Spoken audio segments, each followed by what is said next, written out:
Today is October 24th. We are live in Arlington here to recap Game 3. Let's do it.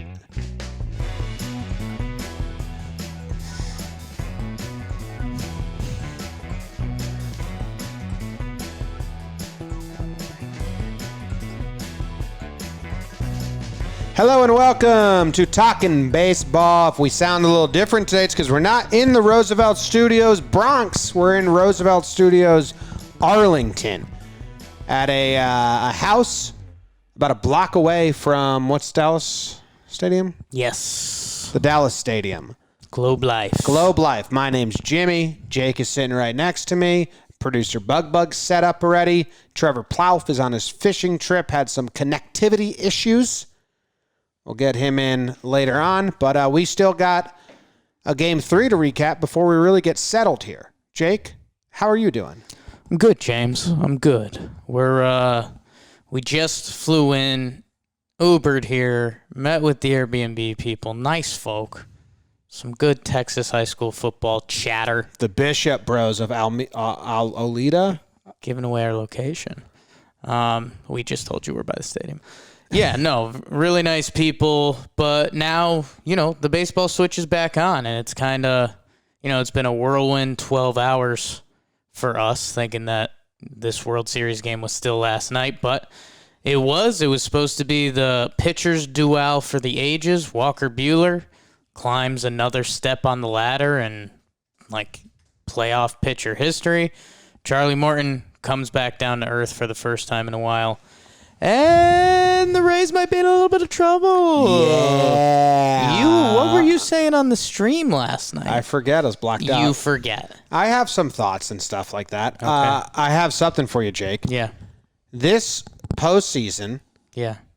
is killing pitchers. Charlie Morton just looked tired, pitching a lot. And I think Tanaka and Morton were both on the list of minimum 5 outings. They have the lowest DRA, and Tanaka fell off this year, and now Morton fell off. But you know who added himself? Walker Buehler. Yeah, a lot of the short kings of baseball were firing off their tweets. I think Walker Buehler's 9 playoff starts, or however many he has, are historic, and it's insane. And yeah, Charlie Morton has still been good this playoffs. Our guy Tank kind of didn't have a good playoff start this year. And I think, honestly, Morton didn't look great, sure, but it's also just a credit to the Dodgers. It's a different lineup, and that's been, I feel like, the theme of these first 2 games has been essentially when the Dodgers dominate, you just feel like these are 2 teams in different leagues. Well, yeah, and that's kind of what I was saying on the pregame show, is that Walker Buehler and Charlie Morton are both good pitchers, but they're facing completely different caliber lineups. That's what I said on the pregame. I was like, Walker Buehler's got the easy leg up here because he doesn't have to face the Dodgers. Yeah. No, it felt kind of similar to Game 1, where Kershaw and the Dodgers dominated, and then, the Rays almost had to play their A game in that Game 2 to win, and they only won 6-4 at the end of it. So, I don't know. There are still some positive Rays spins. Tonight's game, nothing is promised. We will be at the match between you see the how lefties. Much room we have? Yeah. I was kind of got excited about this during the live stream. Yeah. Oh, that's cool. Yeah, I pulled I pulled the couch this way and the table this way a little bit, so we got a little extra room. So, yeah, we'll see. It feels like for the rest of the way, something drastic would have to happen. Bad for the Dodgers or great for the Rays. For the Rays to come back in this one. Still hopeful they make it a series even. We have to do the burn and get into this actual gameplay, but just a little more overarching thing is this series hasn't had a thing yet. Yeah. It has not had a moment yet. The home run guy. He's the biggest. He's the number one moment. But this whole playoffs doesn't really have a moment, man. No, it's been. I was reading some casual fans' takes. I was going to find non-diehard baseballs, and the consensus kind of was like it's been a boring postseason. There's no 8th, 9th inning comeback. There hasn't been any of that all postseason. The most exciting thing was the Dodgers Padres game with Brewstar and Belly robbing Tatis. That was like the biggest moment, but we're talking that's early divisional series. And still there was no comeback. Like the comeback never got completed. Well, that would have been a comeback, great but he game, robbed yeah. it. Would have been the go-ahead home run. And then Cleveland and the Yankees had some entertaining. Sorry, everyone. But still, the fact that's that so early. The fact we're still digging at that is the point. And Bellinger's home run in game 7 or 6, was it? Yeah, game 7 against the Braves. But I mean, I still think that was like the 7th inning. Like, I don't know. 8th inning. And then they just closed it out. But I think. Yeah. That's of this postseason. That's the biggest moment. And the fact that we're doing this and we're reaching for those moments is the point. So I'm saying, so I stand here today sitting on this couch saying the Rays are dead in the water unless we get this moment. Belly was in the 7th, eat a bug. Nice. We get this moment that goes in the Rays' favor. Yeah. Like we haven't had like Davey Martinez getting ejected because the baseline call. We haven't had, even the Dodgers and Red Sox when they went that 16-inning game and Evaldi did what he did to save the pen. Like we haven't had anything. Bill Mazeroski's walk-off in Game 7, that hasn't happened yet. Yeah. So let's do the burn. Let's do the burn. Talk about it. Let's do the bird. I'm rooting for a Game 6, but this series will end in 2 days. I don't think so. Yarbrough show. I love Yarby. On your mark. Get set. Burn, Jakey, burn. Pivotal Game 3 of the 2020 Fall Classic. Aces wild as the Salt Man, Charlie Morton. Everybody's talking about my tight pants. Walker Buehler takes the bump for the Dodgers. Turn around, JT solo shot. It's 1-0 in the first. Top 3, like Jerry Gergich visiting his timeshare. It's Muncie time. 2 RBI single from Max. Austin Barnes with some baseball. Safety, Anaconda squeeze, followed by a Mookie Ribby. It's 5-0 Dodger. Trevor Plouffe's World Series MVP, Slick Willie Adames, would hit an RBI double, but that's all the Rays would get off Buehler. 6 innings pitched, 1 earned run, 10 Ks. Another crazy playoff start for Walker, Vandy, go Doors. Barnes accidentally hits a home run later to A-Rod's dismay, and a little ring around the Rosarena late was not enough as he set some more playoff records. Buehler to Trinan to Gratterall to Kenley. Dodgers win 6-2 and go up 2-1 in the series.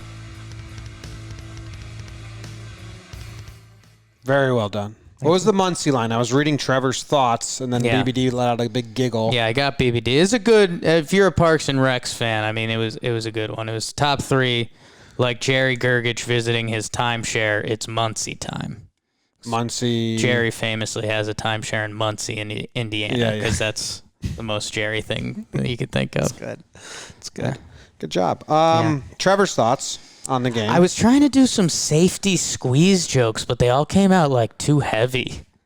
It was like hugging a relative if you don't know if you're going to see them again. Give them a safety squeeze. Oh, yeah, like before a flight. Or like a little kid scared with their teddy bear, a safety squeeze. So they didn't really feel like it was part of the burn. What were you The doing? teddy bear one's good. Okay. Well, not the like saying goodbye to a loved one that's That gone one- off to World War II. That Just one I didn't works, say that. but I didn't say you can that. see it getting dicey. Just a safety squeeze. Like giving a hug to a kamikaze pilot. before he No, takes that's off. not a safety squeeze. That's a goodbye squeeze. I've had some goodbye squeezes in my life. We all have. What did BBD laugh at this time? David? Kamikaze squeeze. Oh, okay. Here are Trevor's thoughts on the game. Trevor's thoughts. It was stupid to say Charlie Morton is battle-tested when Buehler has been every bit as good as him in the playoffs and has plenty of starts of his own.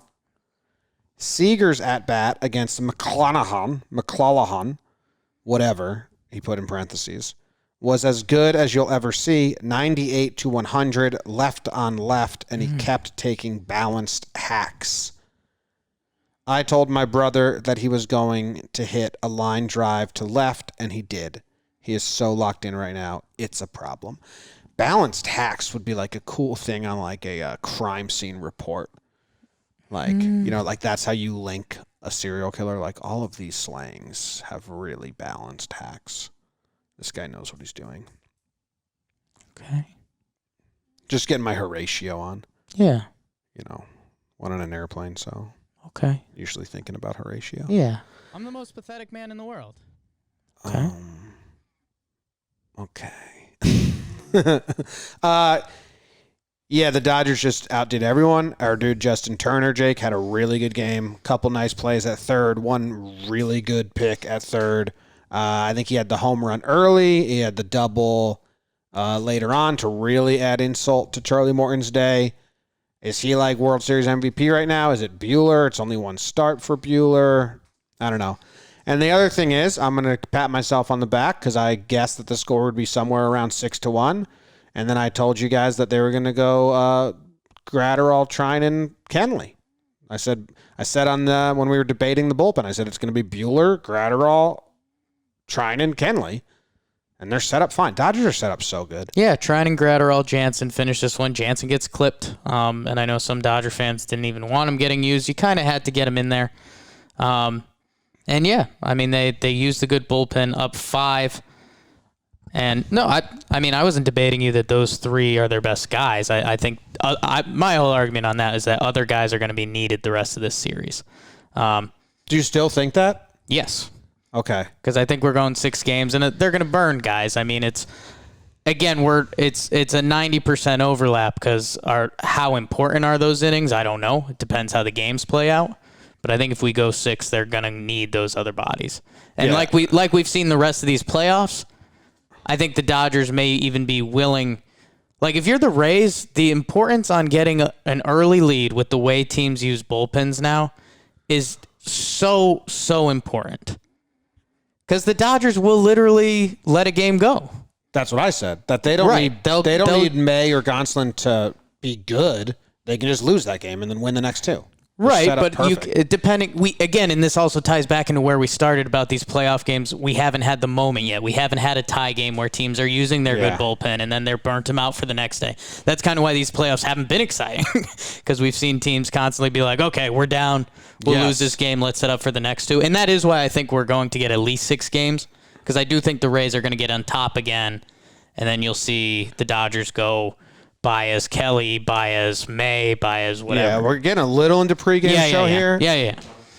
Dodgers dominated, man. I mean, people were calling us out on the stream, because we did have some other stuff on our mind with traveling today, but I don't know. I mean, once the Dodgers went up 3-0, 5-0, the game was over. Series is over. The Rays don't have that offensive punch. That's the whole thing in sports right now. Whether you go, they don't even have like a combination of 3 guys where like you say who's coming up next and like give me like any Dodgers order, I mean, Mookie, Seager, Turner. Mookie, Seager. Like the Rays don't have any combination of 3. Yeah. It would be you have to build it around Randy. Right. It's Meadows, Lauer, Rosarena. Or Rosarena, G-Man, Margot last night. Margot's been playing well. But still, that's nothing. Look at the scales. Yeah. Look at the scales. They just don't. They're not built to give you any fright. Like the way that the Rays offense works is they surprise you. You don't see it coming. Yeah. You're not like, oh shit, this might be a close inning like you are with, bringing in Fleming or Curtis against the Dodgers lineup where you're like, uh-oh, we hope we can escape this one. There's no feeling like that with this Rays lineup. It's just not how they're built. And I'm not really trying to be rude to them because they got to the World Series because they can surprise you and jump on pitches and get those sneaky rallies often. Right. The problem is their pitching has not stopped the Dodgers, really.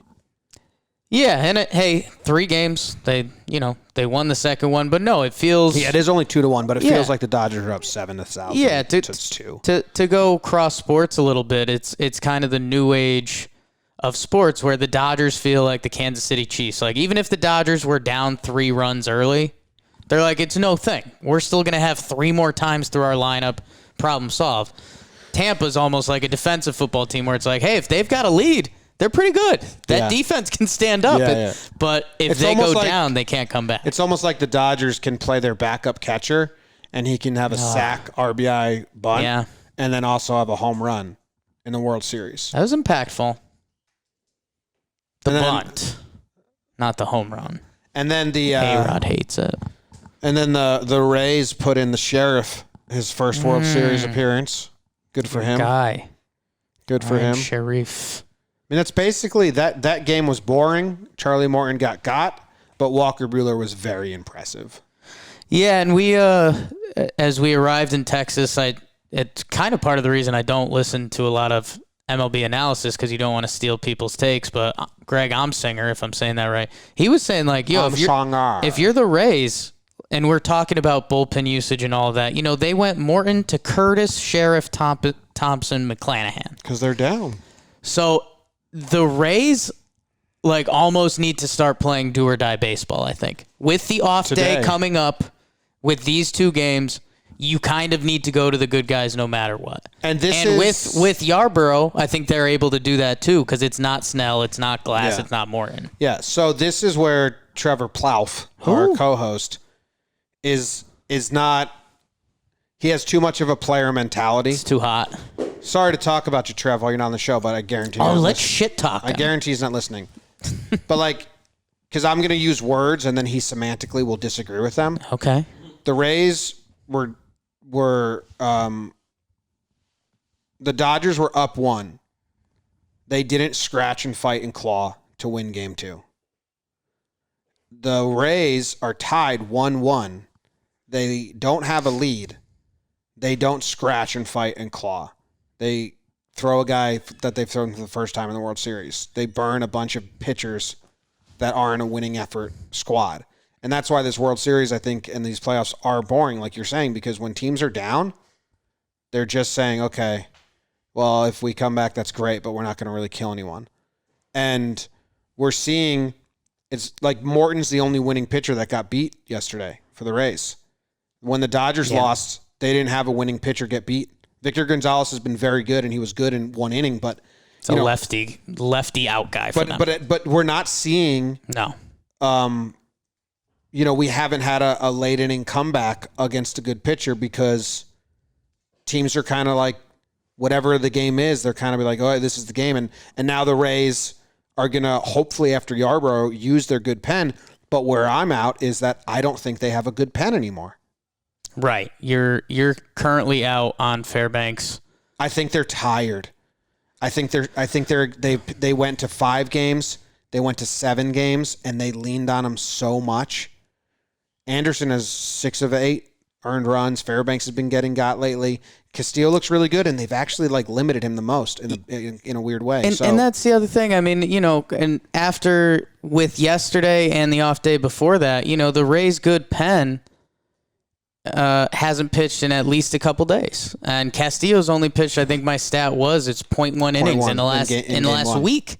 Yeah. So these guys are fresh, and that's where I do think the Dodgers were the big favorite coming into this series. The Dodgers are the better team. I had the patented line that Trevor's taking credit for, and now you're taking credit for, and now BBD's taking credit for. The Dodgers are the Rays with money. They're really well run, but they can get the Mookie Betts and those guys. So they are a better team. I just think this series can have more chutzpah to it, but it's kind of this back and forth that we've seen in every series. And with the Dodgers having the leg up, if they lose today, I don't think they give a shit. I still think they're like, okay, well, we'll rest our good bullpen. There's another off day coming up. We're set up, Yeah, I agree with you, and we're going to repeat ourselves on the pregame show. But as much as I love Yarby, I don't think the Rays are set up to take. I agree with you that the Dodgers may go Urias, and then if they don't have a commanding lead, or if they're down 1 or 2, they might go to Ken Gonsolin, may even go Baez. They could. There's been decent. Kelly. They might go to that second level guy. So when you see that, I think, okay, so this is a game the Rays can pounce on because it's not Kershaw, it's not Walker, but it's Yarby, and then Yarby's not going to go 6, and then you have to use Anderson and Fairbanks, and I don't have faith in those guys being the high leverage guys that they have been earlier in this postseason. Right. And I think today's game is a coin flip and a fun one. It might be a shit show coin flip. Oh, today's going to be the best game ever. Yeah. And we don't have any bias in that. I'm interested to see, because I also think, if Fairbanks came out today and does 2 innings and 4 Ks. I think Fairbanks is fully back in this series and a force. Anderson has some work to do. It was weird that we just flew with him on the plane. Yeah, and we saw Pete Fairbanks on the plane, which was pretty cool. I owe that guy an apology. Did you see my tweet about that? They gave us those, wipe your hand things when you get on the plane. And because when we passed that guy, I threw mine at him. I saw that. I saw him say, "Oh, thanks." Yeah. Why'd you throw it at him? I just gave it to him to be silly, just because, I don't know. That's, the last thing he'd expect. So What did he say? We're figuring it out. He half laughed and was half like, dude, it's COVID and stuff. You can't do that. I watched you do it, and it didn't sit well with me, if I'm being honest. It didn't sit well with me, BBD. It just happened, and I don't know why you brought it up. You told Trev the other day that you try to be normal around people, not scare them off. But I know them. I knew that guy because we talked to him. That's my whole thing. So you're very quick. Yes. You're very quick. You had a 2-second combo with him. I'm the most extroverted introvert in the world. Once that seal is cracked, it's on. Your level of knowing someone is just way different than I think normal people's. We had a nice conversation with that guy at breakfast. Breakfast? He walked. What would you call it? What meal were you eating? I was the only one eating food. Zach got food too. I got food as well. No one was eating at that point. He walked by, said, "Are you really Jomboy? I love the video of Brasso hitting the Chapman home run." He said, "Which one of you is Jomboy?" Yes. And then he said, "I love the video." That was my favorite. Yeah, we had a nice talk with him. Maybe a minute max. And we saw him at check-in too. We've known that guy for a while. Anyways. At check-in, Jake said, "Raise up," and he said, "Yes." This has been, and he's Pete Fairbanks, so we know him. And we later saw him at baggage claim.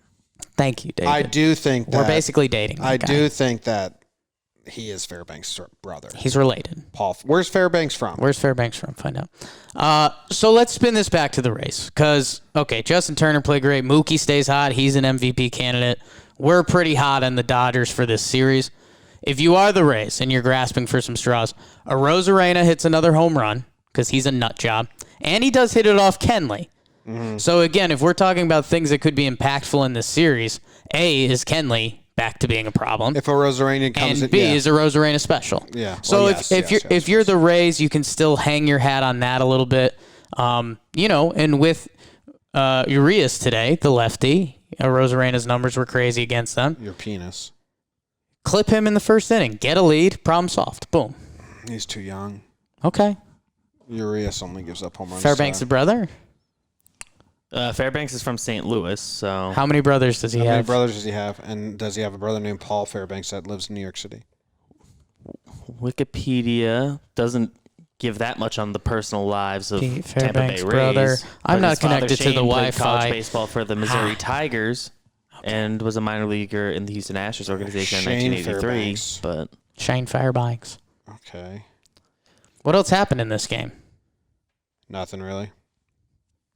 Really, not a lot. Yeah. Turner was good. Turner was Mookie really stole good. another base. Yeah, I think Mookie's hunting that MVP.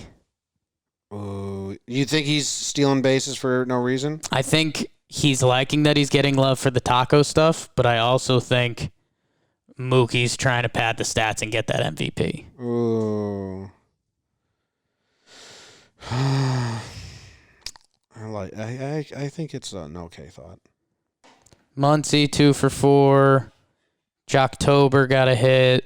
Austin Barnes batting last. Gets the bunt and the homer. Dodgers are a wagon, man. Belly 1 for 4. I'm reading an article about when Pete Fairbanks got called up to the Rangers and made his debut because I'm trying to find out if he's a brother or not. And I mean, he does. We met him at breakfast. Paul Fairbanks. And it opens up with talking about his debut. Fairbanks says a quote, not about this at all. And the writer said Fairbanks, who admitted to talking to himself on the mound. So just from the jump, he's a mound talker. Yeah. He didn't work his way into that. No. Craziest eyes I've ever seen. Look at this. Yeah. Dude, you know how some podcasts have couches in their studios? Yeah. And we sit at computer chairs? Yes. I'm like really enjoying this vibe. Yeah, this is great.